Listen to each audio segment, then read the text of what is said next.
Nach 9/11 haben alle Angst gehabt. Angst, dass es wieder passiert. Mein zweiter Tag an der Uni. Ich war auf dem Weg zu einer Vorlesung und dann ist plötzlich alles stehen geblieben. Am nächsten Tag habe ich angefangen, nationale Sicherheit zu studieren. Morgen, Dan. Guten Morgen, Frau Senatorin. Haben Sie gelesen, was heute in der New York Times steht? Die CIA Aufnahmen von Verhören von Al-Qaida-Häftlingen vernichtet. Ich möchte, dass Sie genau herausfinden, was die haben und alles Wort für Wort lesen. Kein Papier? Papier bringt die Leute hier bei uns nur in Schwierigkeiten. Da, wo ich herkomme, steht auf Papier, was Gesetz und Ordnung ist. I wanted to start off by asking you just about TIFF, about bringing the report here to this festival and also, your experiences more broadly with TIFF throughout the years. Well, it's a great festival and everybody kind of agrees. Not only are the audiences particularly warm and accepting, but it's just very well run. We were talking about it this morning. So all the people that are responsible for taking us around and organizing everything are really good. So it's always a joy to come. And that's really, in terms of what I see, is just this. The other night, we had a premiere of a movie that I did that's not coming out till next year. It's an English movie called Hope Gap, and the audience was just so responsive, and we talked to them afterwards, and it means a lot because it's just great fans who love movies and are very generous, let's say, not overly critical. Dann habe ich gestern das hier gefunden. Hier ist Häftling Nummer 24. Habt ihr das vorher schon mal gemacht? Wir haben uns ein Video angesehen. Nachdem er 183 Mal mit Waterboarding gefoltert wurde. Alles, was er ihnen gegeben hatte, war entweder gelogen oder etwas, was sie längst gewusst hatten. Wenn etwas angeblich so gut funktioniert, warum ist es dann nötig, es 183 Mal durchzuführen? Diese Frage werden sich hoffentlich viele stellen, wenn der Bericht erscheint. Nice. You've described yourself as a political junkie or a news junkie, political animal. I'm wondering, did that lead you to this story and wanting to be part of the report, or did it maybe give you pause?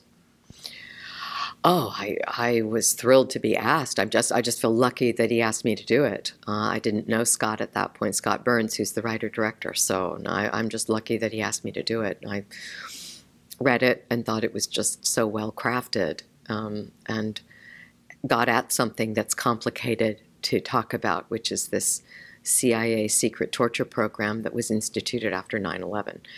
And the New York Times actually broke the story because what happened was they were taping people being tortured. The CIA was creating a record. And what was uncovered was that they had destroyed the tapes.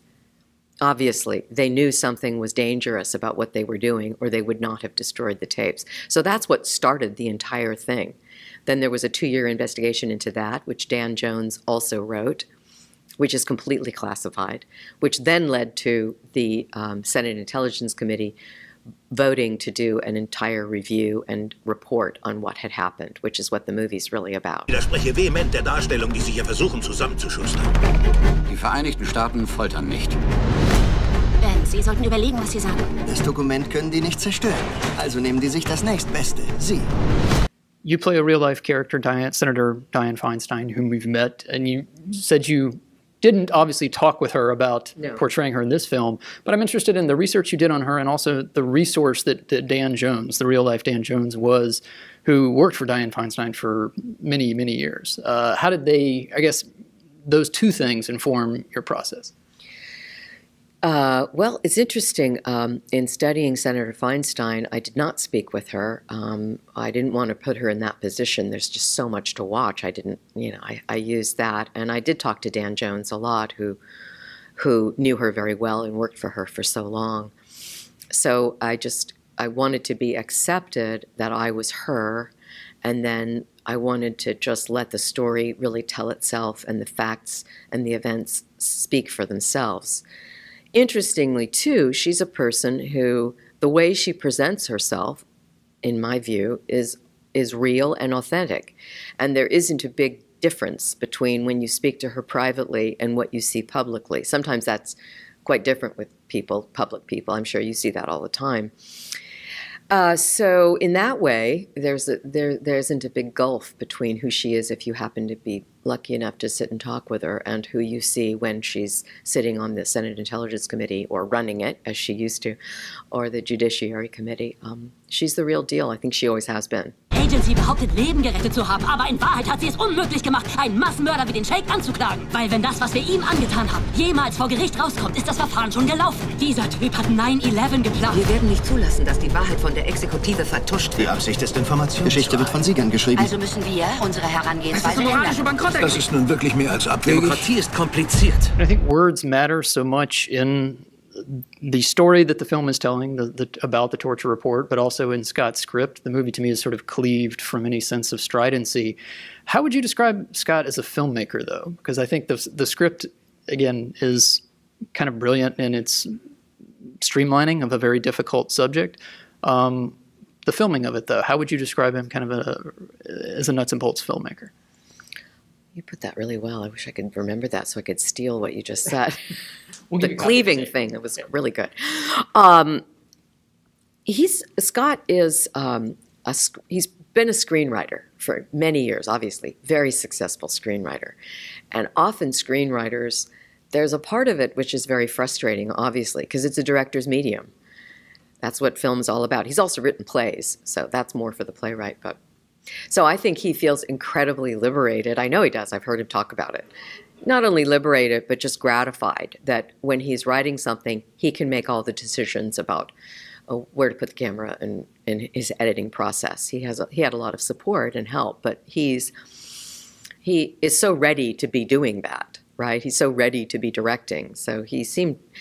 He's a very kind of soft-spoken, humble person, and that's how he approached the work, although he's really incredibly savvy about script issues, especially, and we sat down and we actually read quite a bit before we started, and we sat around the table and we talked about things, and, you know, we might say, wait, what does this mean? I'm a little confused by this, or how can we make this more clear? And he says that that really helps him to, when he hears it read aloud. A lot of directors actually really enjoy that. Mike Nichols used to do that when he worked on scripts. Of course, he was working with a writer, but so in this case, when you have the writer-director that's doing it, it's great because they can obviously edit, make things happen, switch things without having to turn to the writer and say, what do you think about this or that? So I think for him, it was really refreshing, and kind of he felt very liberated by it. Wrapping up, last question. Because this tells the story of, again, the American torture program following the September 11th terrorist attacks, I guess some people might think that's a particularly American story. What elements or aspects do you think will most resonate with international audiences who are not as familiar with that, or maybe just don't have a sense of maybe how that impacts their lives? Well, now that you ask me, I guess what I would hope, especially for people, well, anybody, but especially for people who live in countries where torture is just part of their daily life. That's true of a lot of places. And maybe there's something to what happens where, in the end, the Americans stood up and said, we admit this happened. And that was led by Senator Feinstein and Senator McCain, McCain being a Republican, Feinstein being a Democrat. And they both got up together and said, this is reprehensible. This was, the Americans were breaking international law and domestic law. This will not happen again. We apologize. The Army Field Manual has clear rules about how to handle enemy combatants. We're following that. And from now on, once again, as it's always been, the International Red Cross will be invited in when anyone is captured. Those are the rules. So they reaffirmed that. They passed an amendment, which is called the McCain-Feingold. I think it's his name first. I'm trying to remember if it's Feingold, McCain. But they passed a bill together. And everyone, not everyone, most people signed on and agreed, okay, this is America reaffirming we do not torture. And so many people are suffering in countries where torture is routine, secret, never reported on at all. And in this case, democracy and the press together helped to uncover what was happening and repudiate it.